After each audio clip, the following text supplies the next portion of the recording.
to go across. So if I didn't cut across in my backyard, I would have to walk all the way down here and all the way around to go back up to the school. And in those days, it was really neat because, I'd walk across there at 7 o'clock in the morning, and I'd walk up through the woods, and I'd see deer and, all kinds of other animals and stuff. So, and then once the freeway went in, all that was gone. You mentioned your grandfather coming from Cornwall. Could we talk a little bit about the Crabb family? Did you know your grandfather?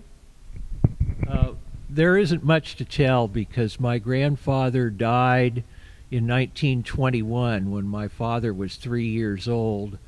So he didn't know much about his father, and being like a lot of his generation, he was very tight-lipped about family history. Now his mother used to run a boarding house for miners, and one of the places that she did it was the building at the corner of Mill Street and Neal Street, there where Marshall's Pasties is now. That used to be her boarding house. And other than that, like I say, there's not much to tell. I tried to dig stories out from my dad and my uncle, who are both gone now, and neither one of them. I will say that I asked my uncle about mining because he did actually work in the mines, and his response was, "Well, they cared more about the mules than they did about us." Bob Crabb is a cartoonist for the paper, and he's been doing that for a little while. Several years ago, he was feted downtown, ceremony of his works, and an exhibit at the Center for the Arts. And he is now engaged in his own blog. He has. Can you tell us about that transition? And can you tell us about the night that you were down there at the Center for the Arts? And can you give us a little history about your cartooning? And did you do any graffiti when you were a youngster? Mostly on bathroom walls, but I started cartooning in 1979. I met up with another local boy, Dan O'Neill, who had gone on to a more successful career with the San Francisco Chronicle for a few years with a comic strip called Odd Bodkins back in the 1960s. And he managed to get himself fired because of his politics, and then went on to have a horrendous fight with Walt Disney over Mickey Mouse copyrights, which ended up in the Supreme Court of the United States, where he lost 9-0. And then he went on to create a guerrilla cartoonist organization called the Mouse Liberation Front, where everybody would draw Mickey Mouse everywhere, but instead of signing their name, they'd sign a secret number.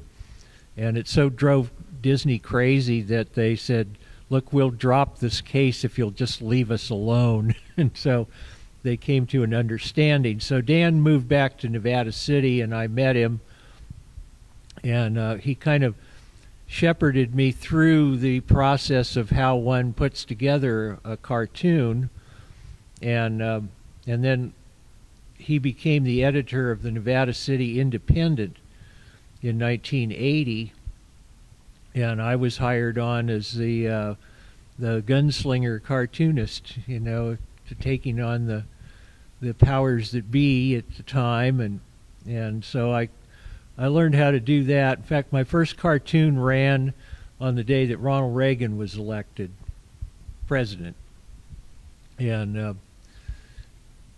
so we went on for a few years, and that, of course, like most of the weekly newspapers around here, it folded. Then I went on to, there was a Nevada City version of the Mountain Messenger, and I worked there, and it folded. And Then Steve Cottrell, who was the mayor of Nevada City for a while, he started a newspaper called Nevada City News. So I worked for Nevada City News, and they folded. And finally, I ended up at the Union. I just, a friend of mine suggested that I go down there and see if I could get my foot in the door, and so I did, and ended up doing a daily cartoon for about 3 years, which I was trying to get syndicated, but I kind of gave up on that idea, so I went to a weekly cartoon called It Takes a Village Idiot, which runs now on Tuesdays and Saturdays, and it's been a lot of fun. There's no more fun job in the world, believe me. Have you ever been taken to task on your social commentary? Every day, just about. Especially now that there's an internet. I had a little exchange with a few people. Somebody said that my cartoons were unintelligent and without humor, and that I had no opinion that he could perceive. And and so, it's like it happens all the time. I don't take it too personally. In that closet in your home, do you still have some of your old comic books from days of yore? Did you get swept into that 60s Robert Crumb comic book type of publication? Definitely I did, and I do have, a few copies of here and there of stuff that I did. The underground is what we used to call them, underground comics, and I did get swept up in all of that. And I did some real crazy stuff. It was like the First Amendment gone wild. You basically could say anything, and draw anything, and it was just crazy. Of course, not very many people ever saw them. The press runs and the circulation was not very great, and we were always running into problems with, local jurisdictions that would ban the books because they were considered obscene. A la Fritz the Cat. Yeah. Can you tell us about that night? I think it was probably about 3 years ago, at the Center for the Arts, where they had a reception for you? Well, I was asked to do a show at the Center for the Arts, which I had not done any shows here except for a few small things with other people. And I was a little nervous, I was going, I guess this is where I'll find out if anybody actually reads these things. And I was amazed. I was told that there were about 400 people at the reception, and that it was the best showing that they had ever had there. And I did sell a lot of artwork too, so I was very happy with that. It was nice to know that people do enjoy them, as unintelligent as they are. And without opinion, right. Did you have a family? I'm married to my childhood sweetheart. We met, her family lived just up the hill from me behind St. Patrick's Church, and we met in a field in the back of her house, where she saw me out there and came down and asked me what I was doing, and I said, I'm hunting for horned toads. And so the horned toad has been kind of our bond over the years. It's like we have little horned toad pictures and stuff all over the house and so on. But no children? No. Well, I gotta know, Bob, does your hat have a name? No, well, I wear it to hide the horns. So you found the horny toad. Well, sad to say, but we're going to have to wrap up this interview. This has been quite a morning. I've been looking forward to this. It is a lot of fun. You are currently starting off your own blog. Can you tell us a little bit about that? Well, I've been drug into the 21st century kicking and screaming like, a lot of us old fogies.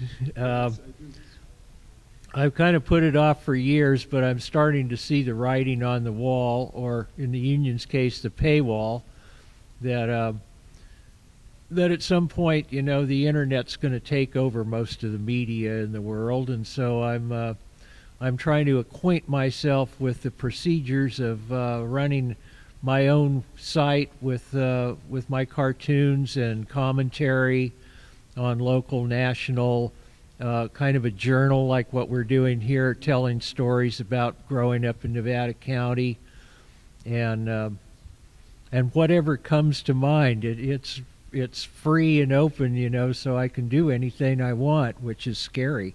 What is the Skeptic Tank?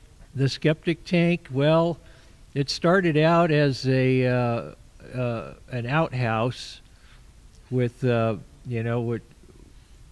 where these guys would meet and talk about politics, and then it turned into a gold mine. So now it's the Skeptic Tank Mine, and I've kind of been going along with that theme, because of the controversy around town of reopening the Idaho Maryland mine, and so I kind of figured I'd use that as my vehicle to talk about mining issues.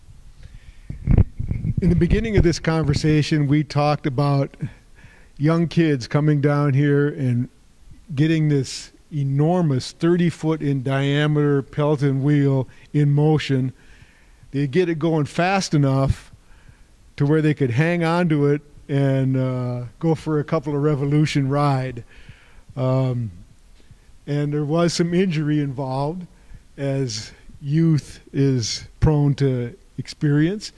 And we are going to try to get this thing in rotation one more time. So, Mr. Crabb, thank you.